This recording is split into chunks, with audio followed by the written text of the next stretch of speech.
Sobat TV, kembali lagi di program Berita News Point.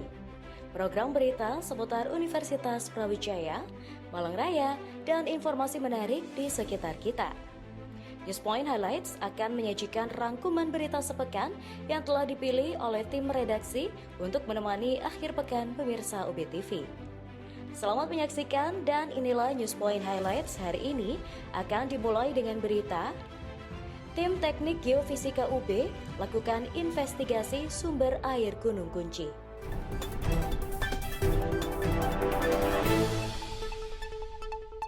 Ketersediaan air untuk kegiatan keseharian dan ekonomi menjadi hal penting bagi masyarakat Dusun Gunung Kunci, Kecamatan Jabung, Kabupaten Malang. Masalah kekurangan air bersih menjadi salah satu problem yang belum tuntas untuk dipecahkan bersama.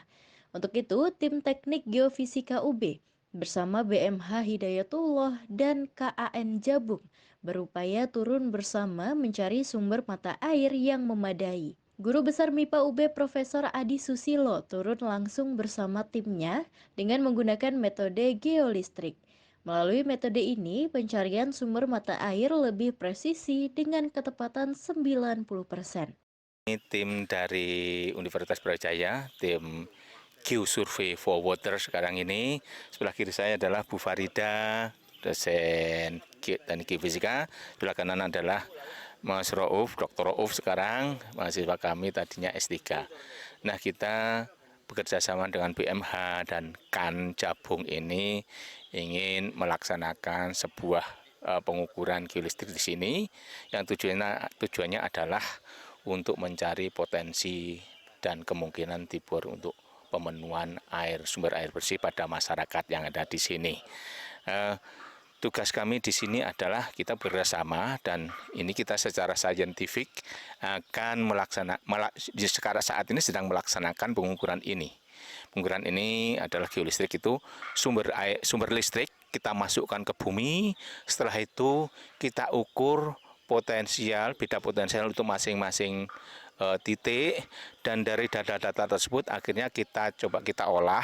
Dari situ kita akan bisa mendapatkan suatu lapisan-lapisan di bawah permukaan bumi yang mempunyai nantinya itu namanya resistivitas atau konduktivitas, dan pada akhirnya nanti adalah pada kedalaman berapa nanti yang potensi untuk sebagai sumber air atau aquifer, sumber air yang Upaya pencarian sumber mata air ini nantinya akan dilakukan pengeboran sehingga diharapkan dapat memenuhi kebutuhan warga di dusun tersebut.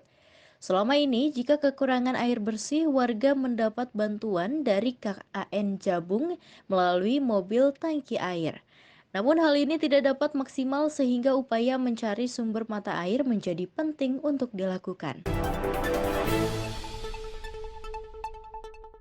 Brawijaya Career Expo 2024 Enggi Needs FTP UB 2024 ini merupakan pameran lowongan pekerjaan dalam dunia industri dan variannya yang digelar oleh BEM Fakultas Teknik bersama DPKA UB.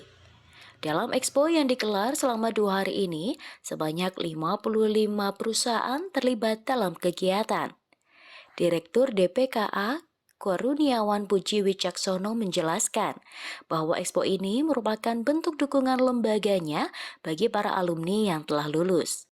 Sampai sekarang yang sudah masuk online 2.750, harapan kami sampai besok sekitar 5.000 sampai 6.000 peserta dari seluruh komunitas di Malang Raya, tidak hanya Brawijaya, karena kami juga mengemban tugas sebagai BKK, Bursa Kerja Khusus. Jadi kami harus juga mewadai peluang pekerjaan selain dari Brawijaya. Pak, ini acara engineering ini berarti perusahaan yang hadir itu banyak yang dari sisi engineering atau? Hampir semua. Oh, iya. Jadi dari engineering juga ada, banking juga ada, agriculture juga ada, perkebunan juga ada, dan semua perusahaan dari seluruh disiplin ilmu ada. Dalam dan luar negeri mungkin? Dalam dan luar negeri. Dalam expo ini, perusahaan memberikan informasi lowongan pekerjaan mulai dari penjajakan, wawancara langsung, dan juga pengumpulan data sehingga bagi para mahasiswa dan alumni.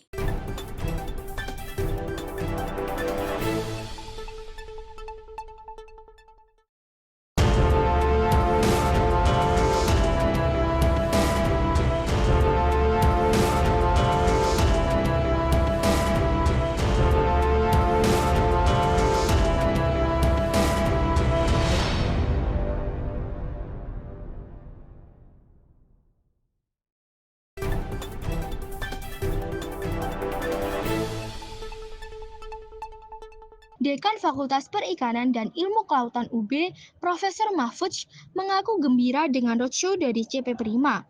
Sebagai salah satu industri yang bergerak dalam bidang yang beririsan dengan FPIK, kehadiran CP Prima sangat tepat. Mahfudz menjelaskan saat ini fakultasnya giat menjalin kerjasama dengan industri untuk meningkatkan kualitas SDM mahasiswa dan lulusannya. Saya menyambut gembira CP Prima Kampus Roadshow kali ini di Universitas Brawijaya karena ini adalah kolaborasi yang sangat luar biasa. Apa luar biasanya? Bahwa Brawijaya sebagai industri penghasil sumber daya manusia harus berkolaborasi dengan stakeholder pemangku kepentingan yang membutuhkan sumber daya manusia untuk tenaga kerja. Yang kedua, bahwa konsep modern di dalam mengembangkan sumber daya manusia harus sejak dini dilakukan kolaborasi antara kampus dengan satu industri, sehingga sebelum mahasiswa lulus sarjana sudah mendapatkan seperangkat keterampilan yang didesain bersama antara kampus dengan industri. Dan ini adalah pembelajaran modern yang saat ini mungkin kita kenal dengan MPKM. Dan saya bersama dengan WR3 dan Direktur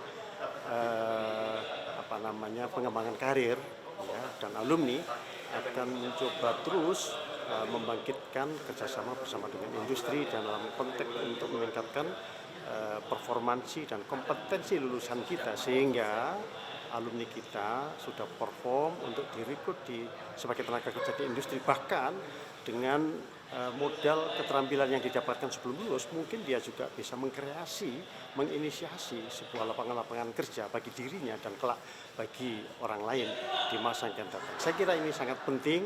Terima kasih CP Prima dengan CP Prima Kampus Roadshow 2024 di Universitas Brawijaya. Mudah-mudahan CP Prima semakin jaya, sukses, dan UB bisa menggandeng bersama dan bisa sukses bersama. Mahfudz berharap nantinya antara FPIK UB dengan CP Prima dapat berkolaborasi dalam bidang pendidikan seperti MBKM, riset, dan juga jejaring karir sehingga tercipta aura yang terintegrasi antara dunia pendidikan dan dunia industri.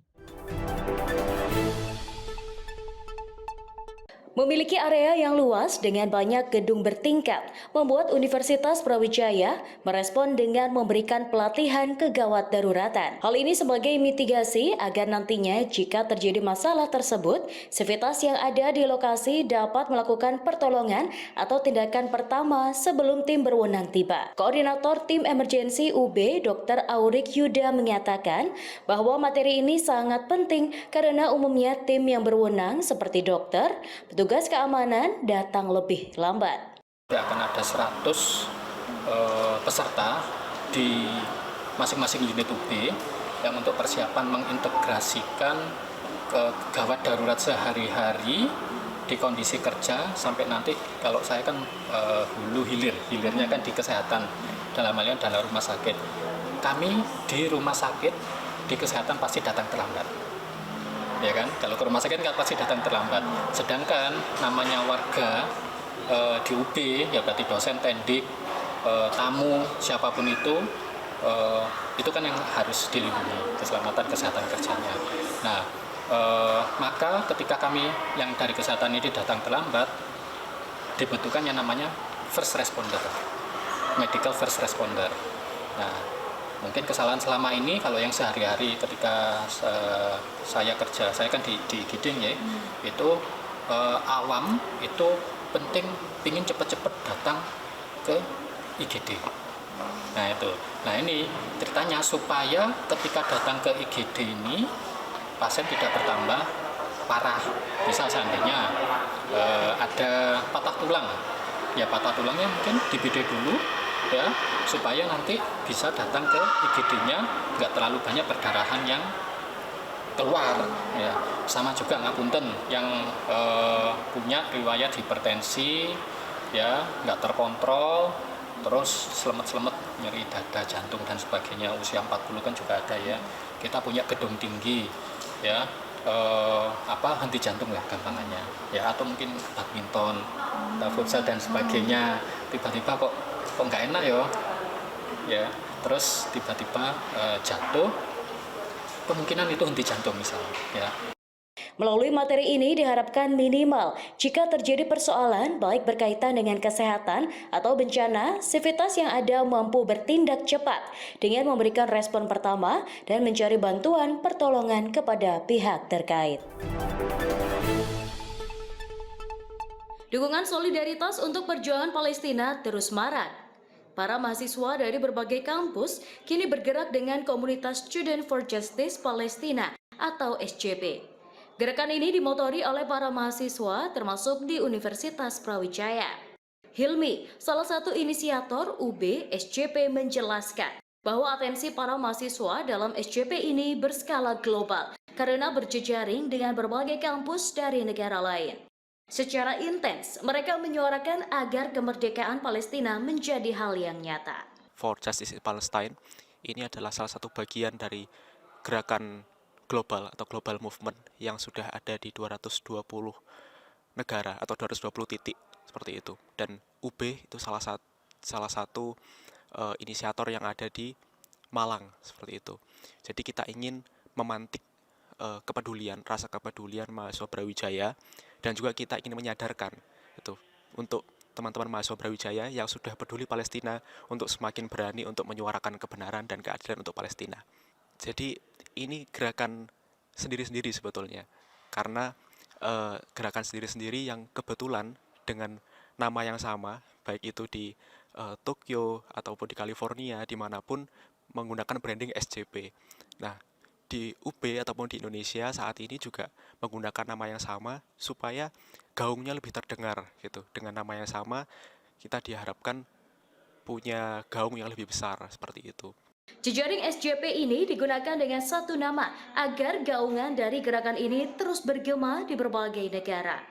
UB SJP mengajak para mahasiswa secara intens menyuarakan aspirasi Palestina melalui berbagai cara untuk mengakhiri penjajahan Israel.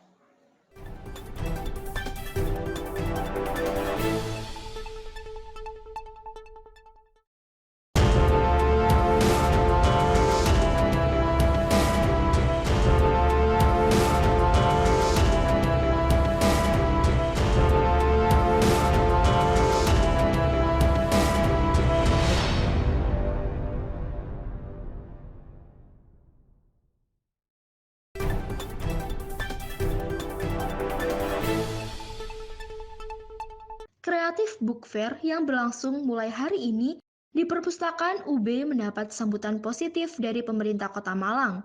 Hal ini disampaikan Fitri yang mewakili Dinas Arsipan dan Perpustakaan Kota Malang. Menurutnya, Kreatif Book Fair ini sangat bagus sebagai upaya peningkatan literasi bagi mahasiswa dan masyarakat Kota Malang. Ini acara book fair ini yang kedua ya. Kemarin tuh saya mendapatkan informasi dari IKAPI, wow ternyata tadi Kepala Perpustakaan juga menyampaikan setiap hari itu kunjungannya itu hampir 70.000, baik online dan offline. Ini sangat bermanfaat sekali khususnya bagi mahasiswa Universitas Brawijaya, kemudian dosen-dosennya, dan tidak menutup kemungkinan kepada pengunjung-pengunjung yang memang membutuhkan untuk literasi yang ada di Universitas Brawijaya. Menurut Fitri, saat ini Pemkot Malang terus mengembangkan iklim yang kondusif bagi dunia literasi di Kota Malang melalui komunikasi yang intens dengan penerbit, penulis, komunitas, dan masyarakat. Kreatif Book Fair merupakan salah satu media yang membantu mewujudkan hal tersebut.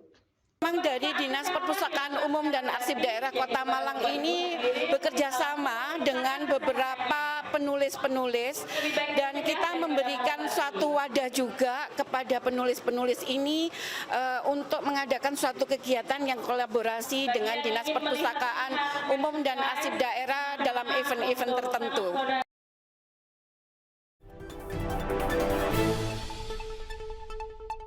Fitria Indriansyah, mahasiswa Fakultas Teknologi Pertanian atau FTP Universitas Semarang, berhasil meraih juara 3 program inkubasi bisnis Kita Tani Muda Kota Semarang. Apresiasi diberikan Wali Kota Semarang, Hafearita Gunaryanti Urahayu, dalam rangkaian kegiatan HUT Kota Semarang ke 477 pada minggu yang lalu. Fitri berhasil meraih juara 3 kategori Rocky usai menyampaikan gagasannya tentang bisnis beras analog berbahan umbi uwi lokal. Kalau saya mengusungnya beras analog, berhubung saya bawa produknya, ini namanya Benawi. Benawi adalah beras analog yang saya ambil dari umbi uwi lokal. Jadi saya mengambil tema ini karena uwi termasuk bahan pangan lokal Indonesia yang mungkin sekarang anak muda masih jarang mendengarnya karena tidak pernah mengkonsumsi pastinya. Jadi saya mengangkat ini untuk mendongkrak ketahanan pangan Indonesia.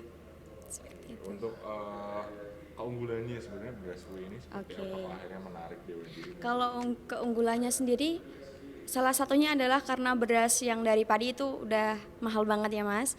Terus di salah satu kelebihannya dia bisa menurunkan diabetes karena dia mempunyai indeks glikemik yang rendah daripada nasi yang dari padi. Selain itu dia juga punya serat yang tinggi untuk pencernaan, jadi baik untuk tubuh. Analog uwi yang ada dan kaya akan karbohidrat dapat menjadi pilihan yang cocok bagi masyarakat Indonesia. Sesuai dengan perkembangan zaman, masyarakat sudah sangat jarang mengkonsumsi uwi. Untuk itu, ditemukannya inovasi beras analog uwi untuk mendongkrak kembali pangan lokal dengan gaya baru. Apresiasi juga turut diberikan oleh USM. Ada beberapa gagasan yang kemudian kami tawarkan dalam konteks ini tentang bagaimana mahasiswa itu berkontribusi. Salah satunya kemudian adalah berkompetisi yang kemudian menghasilkan beras analog dari bahan ubi. Kami kemudian berharap inovasi-inovasi ini terus kemudian berkembang yang kemudian menjadi salah satu momentum untuk perkembangan prestasi yang ada di mahasiswa. Bukan hanya bicara soal kegiatan-kegiatan rutinitas seperti seminar dan lain sebagainya, tapi benar-benar menghasilkan satu produk yang nanti dapat dimanfaatkan oleh masyarakat. Apalagi hari ini kita kemudian terlalu tergantung pada nasi. Kalau hari ini kemudian sudah ada ubi dan lain-lain sebagainya yang kemudian dikonversi menjadi beras analog seperti itu, tentunya ini akan menjadi bagian dari aspek USM mendukung ketahanan pangan nasional.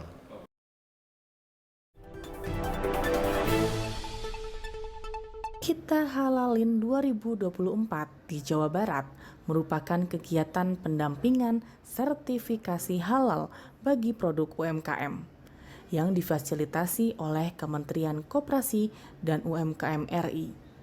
Berkolaborasi dengan BPJPH, Kementerian Agama, Pemerintah Provinsi Jawa Barat, dan Universitas Pajajaran. Kegiatan ini diikuti oleh pelaku UMKM di Jawa Barat, khususnya Bandung Raya. Diharapkan dengan adanya kegiatan ini akan terdampinginya 1.000 pelaku usaha dalam memenuhi sertifikasi dan legalitas produk. Dalam kesempatan ini, PJ Gubernur Jawa Barat menyerahkan sertifikat halal bagi perwakilan pelaku UMKM.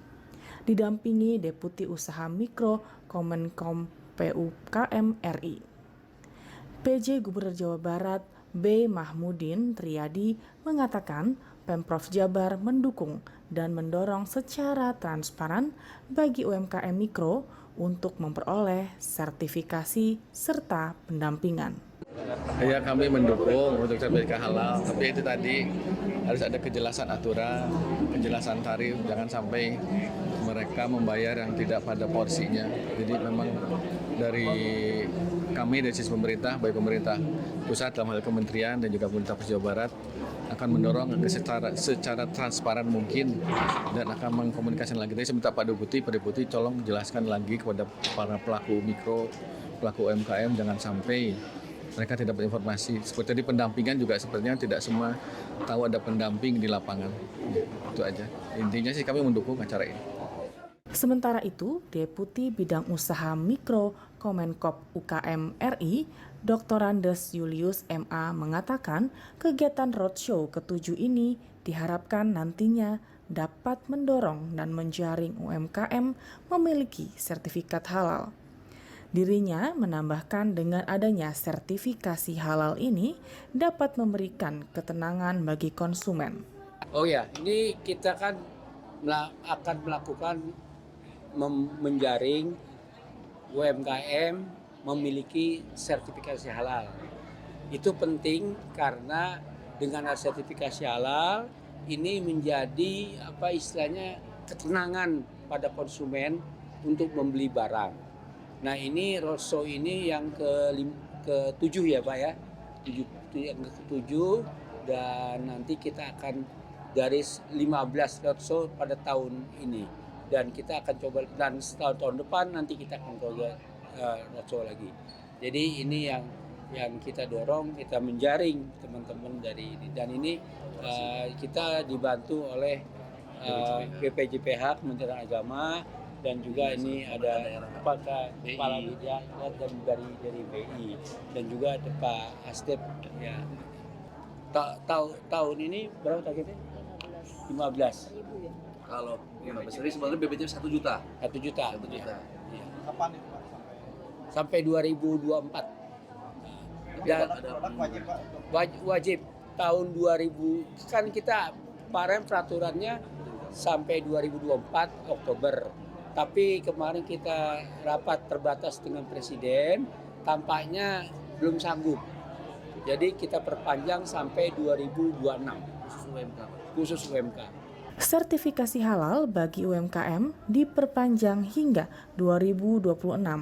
Sementara untuk usaha berskala besar, kewajiban sertifikasi halal hingga 17 Oktober mendatang. Dari Bandung, Jawa Barat, Tim Liputan Divia Unpad TV untuk UB TV.